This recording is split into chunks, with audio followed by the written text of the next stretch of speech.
زیاده شکورова تقریباً 10 ماه باز 4 فرزند را به تنهایی بزرگ می کند. او همسر دلیر میرزایوف یکی از گمانزدهای حمله به تالار کنسرتی کراکوس سیتی هال در مسکو است. نیم بازار بخینه می مردم. نیم خیلی کردشکه میرم پیوز میرم. برف زدگه خیلی لیبوسش تنک بد نمونده شه. روا مکتا. دو تاشه با اوچم دادم. کسال کشیدن اوچم دادم. زیاده در خانه زندگی می کند که احتمال دارد از آن بیرون کرده شود. بر من اون اکبرم گفته که باید پلی خونه را تی.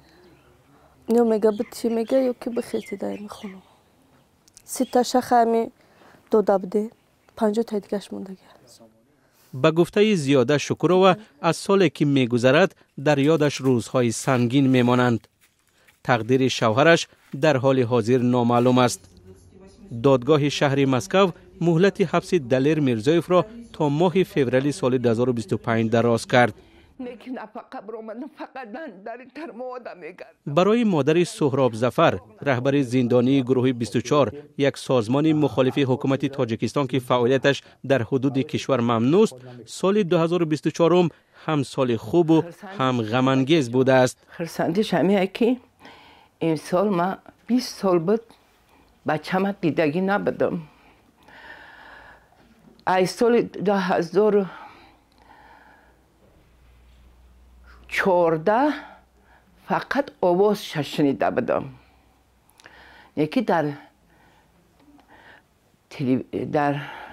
تلفن و در یوتیوب تماشاش میکردم، آوازش میشنویدم. ای پیش چه دیدگی نبودم. شکرانه میکنم که این سال بچه‌م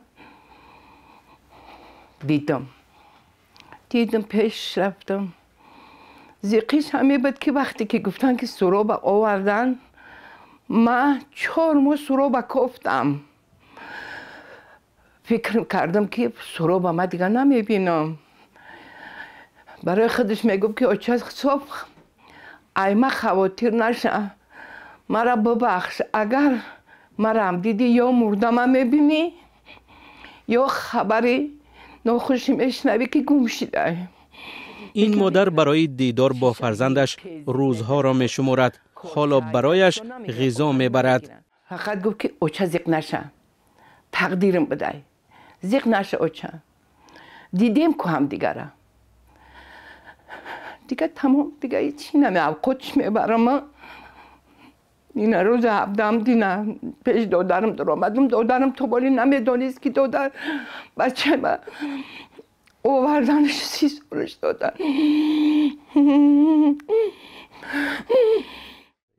سهراب ظفر، رهبر گروه 24، در ماه مارس سال 2024 در شهر استانبول ترکیه به طور مرموز ناپدید و در تاجیکستان پیدا شد. دادگاه شهر دوشنبه ماه اکتبر او را در دعوت به سرنگونی حکومت و افراطگرایی گناهکار و 30 سال زندانی کرد. خودش اتهامها را بی اساس نامید.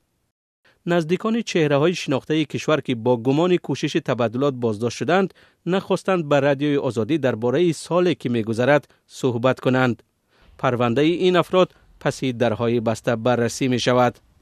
شهناز کاملزاده، دختر احمدشاه کاملزاده، یکی از گمانبران پرونده، در شبکه اجتماعی فیسبوک در روز تولد پدرش از بی‌انصافی و تهمت در حق او شکایت کرد. و نوشت که حداقل همین روز نگذاشتند یک عضو عائله‌اش را به آغوش گیرد. احمدشاه کاملزاده در پایان سالهای 90 عضو ریاست سازمان رستاخیز و مدیر تلویزیون تاجیکستان بود. چند سال آخر به حیث معاون اول رئیس حزب دموکرات کار میکرد. وی در پرونده است که چهره‌های معروف مثل اکبرشاه اسکندروف، همراه خان ظریفی و شاکر جان حکیموف را در بر میگیرد.